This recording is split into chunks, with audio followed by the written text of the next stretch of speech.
What's up, everybody? My name's Cap, the Everyday Gamer, and you're watching a free-for-all on the map Crossfire. Nah, I'm just kidding.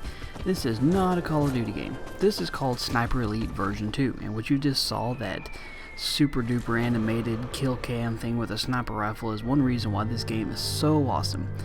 And I don't know exactly when it's coming out, but I can definitely say that I am probably going to buy it, because it is freaking awesome. What you're seeing here is me playing through the demo that's actually about, you can download on Xbox Live, of course, and it's about 850 megs, and the demo is just this one level, and it's just part of it here. You take out about 20 guys, and then you gotta stop a convoy and kill the main guy there. But, as you can see, I'm playing on the marksman difficulty, meaning that I don't have to deal as much with wind, but the rest of the ballistic mechanics and physics are there. I mean, like bullet fallout and, you know, having to deal with distance and everything else, but the enemies aren't too bad. So this is the second time I ever played it. Now, since I actually recorded this, I've played this game probably 15-20 times now. It's just so much fun.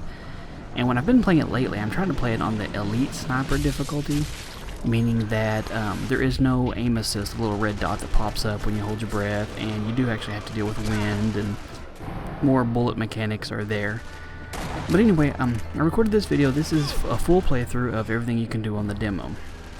As you can see, you know, right now I have all the enemies tagged. Using your binoculars, you can tag them, so of course you can see where they are. Now in the Elite difficulty level, you can't do that. You can just see them, but you can't actually tag them, so...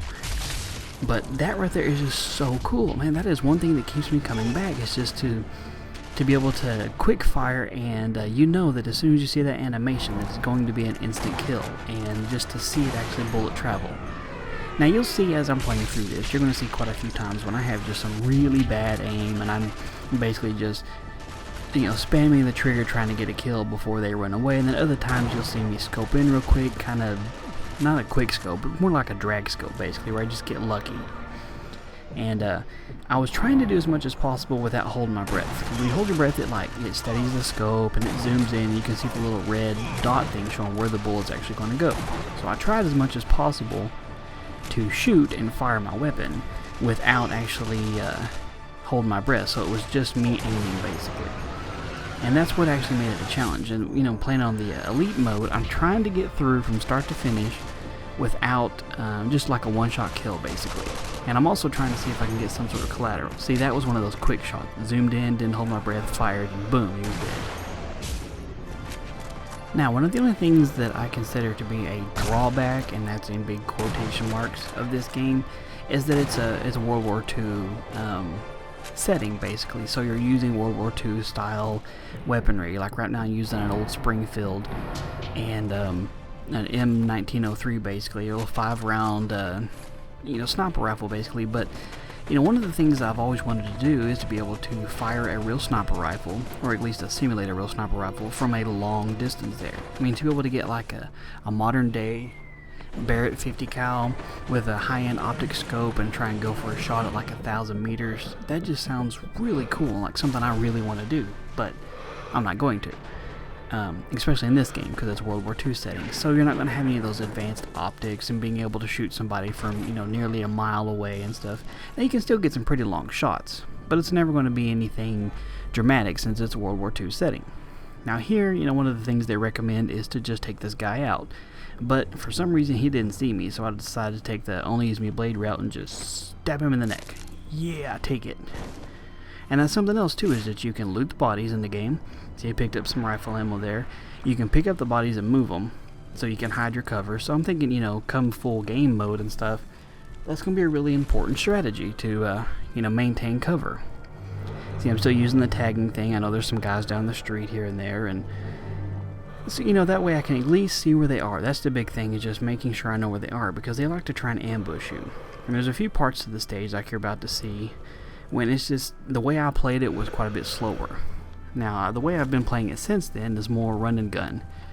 And at least in the demo mode, you get a secondary weapon, which is this Thompson M1 here, and you also got a pistol. Well, it's kind of like a pistol. I don't know what it is, actually, but it's a single-shot handheld weapon, so I'm calling it a pistol anyway. But it's pretty cool, and the problem is that it's not even semi-automatic. It's one shot, and you gotta like recock it basically to fire. So taking that specific pistol is not something you want to have. in a close quarters battle if there's more than one guy. Now, one shot to the head is a definite kill, but you know, on the flip side, if you miss, then it's going to be a little bit of a challenge. And the Thompson, it works really good, but you only get a certain amount of ammo for it. I think you got 40 rounds total, and then you're done. That's it. So if you go through all runny-gunny and spam all your bullets at the very beginning, then you're pretty much down to a sniper rifle and a pistol to finish off the rest of the match. But I can tell you guys that this is a really fun game, and the physics behind it and the ragdoll physics is pretty awesome. And I didn't get to do it in this video because, like I said, this is the second time I played it, but I did spend an overly large amount of time one round. After I killed everybody, I picked their bodies up and moved them to like a central pile, and then set off a piece of dynamite and just watched their bodies fly. Because, you know, why not?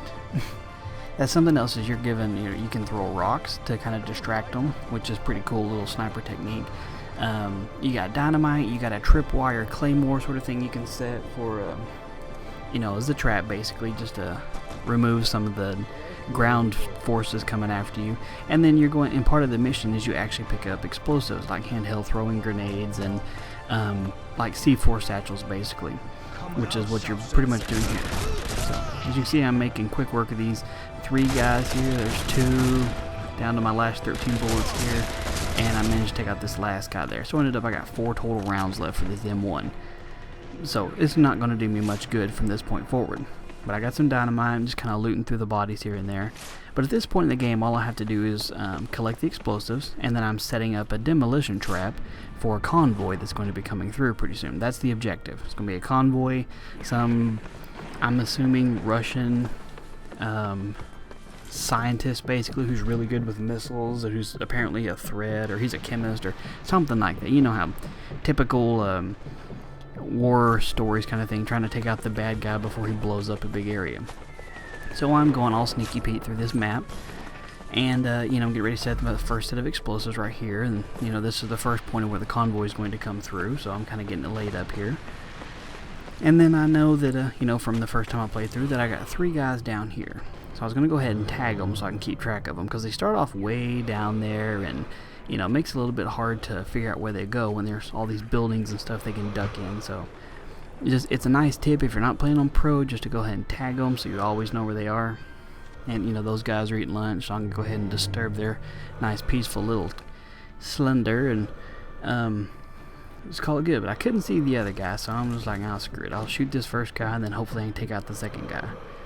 But I almost got a wall bang here basically. You can see the bullet's traveling and it just barely misses that little wooden column there, which would have been pretty awesome if it had gone through that and killed him. But since this is an old style rifle, I don't know for sure how well bullets travel as once they go through something. Now, I've seen a video when a guy hit a guy in the helmet, it went through, got a headshot, and the bullet continued on and killed somebody else. So at least the bullet's traveling with enough velocity and stays intact to be able to kill 2 people if they're close. But I don't know for sure about shooting through objects. You know, older style bullets, the copper jackets, a lot of times they hit and they kind of explode, so you might get a little shrapnel and stuff, but I don't know if you could get enough of a secondary penetration hit to kill a second target. Anyway, getting all technical on you like I know what I'm talking about. So anyway, I got the second set of charges set here, and now I just got to make my way to the top of this building, sort of a vantage point. So I've sped up the little running parts, obviously, because it's just me trotting along. Got one guy taking a little siesta up here in a chair, and thought I would save an extra bullet and just slit his throat real quick. And the first time I came through here, I actually got hit by this guy, and I actually died by him once before, because I didn't know he was up there, obviously. It wasn't until I happened to see the sun glare reflect off of his lens, and then I knew where he was at. But I love seeing those long bullet shots. That's pretty cool. I mean, it tells you how far away you hit them from a lot of times. And, you know, that one's 115 meters. Not that long of a shot for a sniper, but plenty far. But see, there's that pistol I was talking about. It's a single shot, and you have to recock it every time. So it's kind of a slow shooting rifle, or gun, I should say. So that's pretty much the extent of the mission here. You're coming up on what's going to be the end of it. Make my way to the top of this house, and that's the last of the quote-unquote bad guys. And I just got to get to a nice little vantage point. So I climb up on the bookshelf here. Make a nice little fail on my jump so I can climb up on the bookshelf again. And then once I actually get up here, it'll go to the little cutscene. You'll see the convoy start rolling in, and I skip that just because it's, you know, unnecessary to watch 4 vehicles and a small tank go in. But you're just supposed to shoot this last satchel you put on here, and when the tank gets close enough, just like this. See the nice little bullet physics and animation. Hit the satchel pack. Nice big Michael Bay style explosion. Take out the tank, and then the rest of the job is just cleanup. Now, something that I did find about this particular stage that I didn't know till later ones is every one of these other trucks that didn't blow up, which you'll see me zoom in on here in just a second. I think there's 2 other trucks there that you can actually shoot the gas tank and explode them too, and go ahead and get the kill that way. I tried throwing just a grenade, and I think I got 1 kill this way. It looked like I should have anyway. But the rest of them I just take out with the sniper rifle, and then you'll see at the end of the demo that I'm guessing at this part of the mission you got to deal with a tank. At the end of the mission of this little demo here, a tank rolls into town and points right where your little hidey hole is, so, you know, bad things are about to happen for you, for sure. Boom! Right in the chest. Now, I haven't tried a nut shot yet, just to see what it'll do, because I'd like to see the X-ray kill death animation thing with that, but I think that'd be kind of cool. But this is the main guy I'm supposed to take out. See, I get a quick little scope in on his head, right through the temple. Oh, actually, it was right through the temple lobe, behind his ear. But anyway, that's about it. So I wanted to just bring you this video so you can see what it's like, and highly recommend it. This was so much fun, and I still play it to this day, and I've been playing it since it came out. So here comes the tank, so it's the end of the demo, and that's it.